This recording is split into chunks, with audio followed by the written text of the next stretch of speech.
Wow. Look at you all.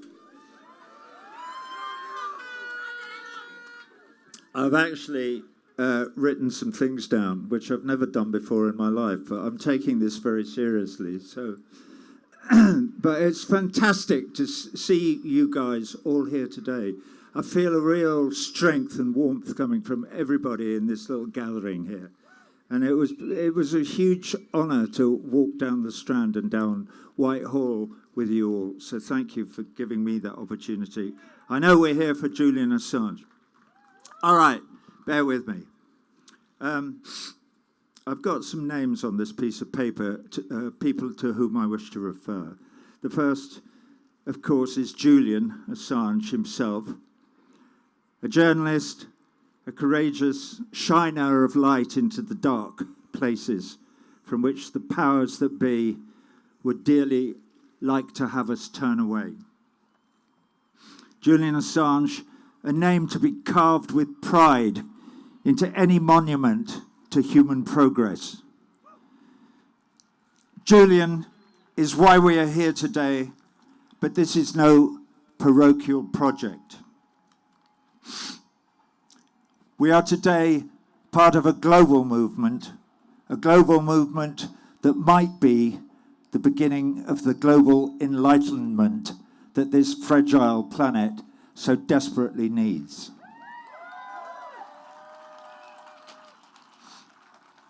Okay, second name, sent to me by my good friend Vijay Prashad. I was just talking to Tariq Ali down here, who's also a good friend of Vijay's. Anyway, this is a young man none of us know.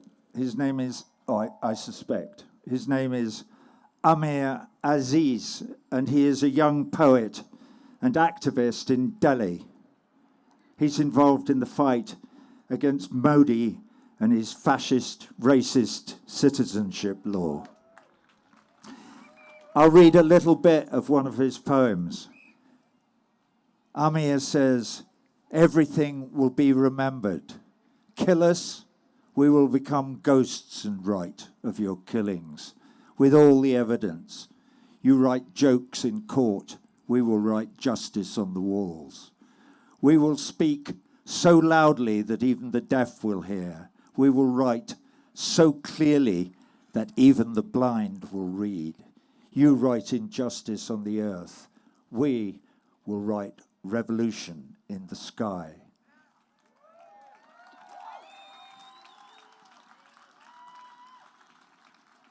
I think this kid's got a future. Anyway, can I have a sip of water? Thank you.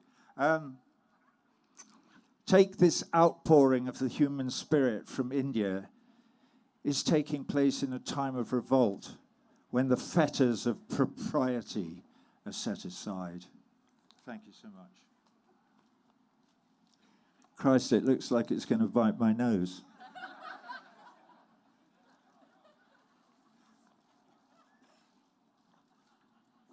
Wow.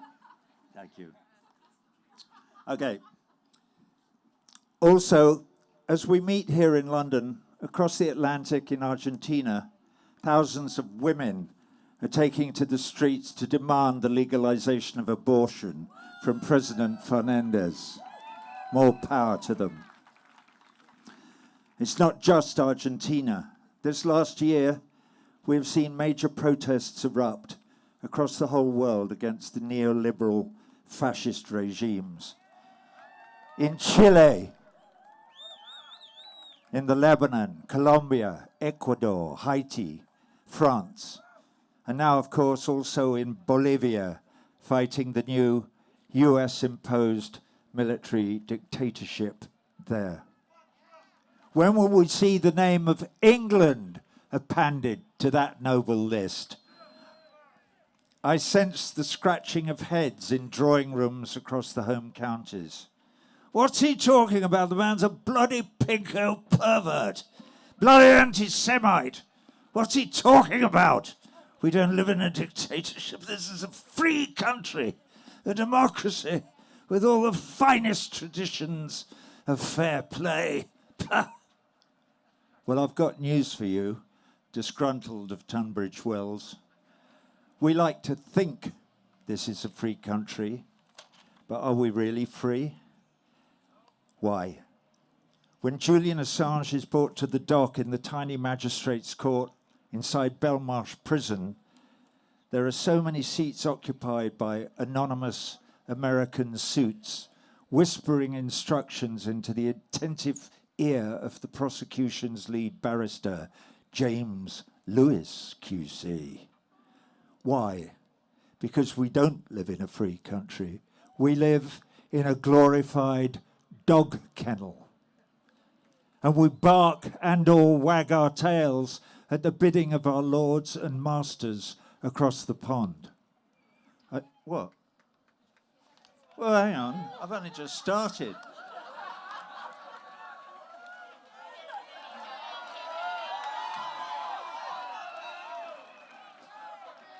All right, I'll read a bit more.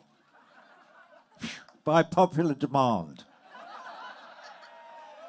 I stand here today in front of the Mother of Parliaments, and there she stands, blushing in all her embarrassment. And just upstream from here is, anyway, there's all kinds of stuff about Runnymede and Magna Carta and habeas corpus and blah, blah, blah, blah, blah, blah. And then the next page starts off. We do, however, have an extradition treaty with the USA in the first paragraph of Article 4, blah, blah, blah, extradition, blah, blah, blah, political act, blah, blah, blah, blah, blah, blah. Okay, this bit's more entertaining. Yesterday, in front of Battersea Power Station with my pig, I did a tea interview for Sky News to promote this event. There was no visual link, so my only contact with the lady asking me questions was via an earbud on a curly wire. I learned something about telling truth in the phrasing of her questions to me. She came at me like some crazed Don Quixote, every question laced thick with the smears and innuendo and the false accusations with which the powers that be have been trying to blacken Julian Assange's name. She rattled off the tired but well-prepared narrative and then interrupted constantly when I made reply. I don't know who she is. She may mean well. If she does, my advice to her would be to stop drinking the Kool-Aid, and if she actually gives a fig for her chosen profession, get her sorry ass down here and join us. I've nearly finished. I'm sorry. Okay. So, England. I call upon our Prime Minister, Boris Johnson, to declare his colours. Does he support the spirit of Magna Carta, democracy, freedom, fair play, free speech, and especially the freedom of the press? If the answer to these questions is yes, then come on, Prime Minister! Be the British bulldog that you would have us all believe you are. Stand up to the bluster of American hegemony. Call off this show trial, this charade, this kangaroo court. The evidence before the court is incontrovertible. Julian Assange is an innocent man.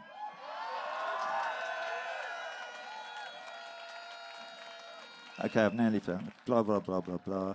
Call on you to free him today, blah, blah, blah. Okay. I cannot leave this stage without mention of Chelsea Manning, who provided some of the material that Julian published. Chelsea has been in a federal prison for a year, incarcerated by the Americans for refusing on principle to give evidence to a grand jury specifically convened to make an example of Julian Assange. What courage. They're also fining her $1,000 a day. Chelsea, from across the pond, yours is another name to be carved in pride. I've been reading the latest on your case, and it looks as if your legal team, blah, blah, blah, blah, blah, blah, blah, blah. True hero. One more. Also, Daniel Hale.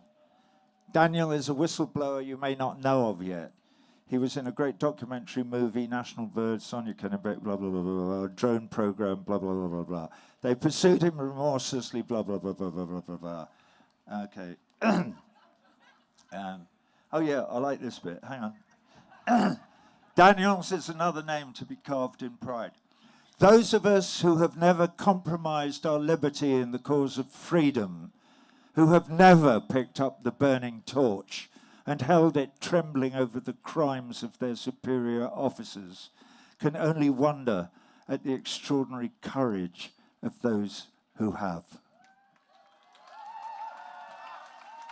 All right.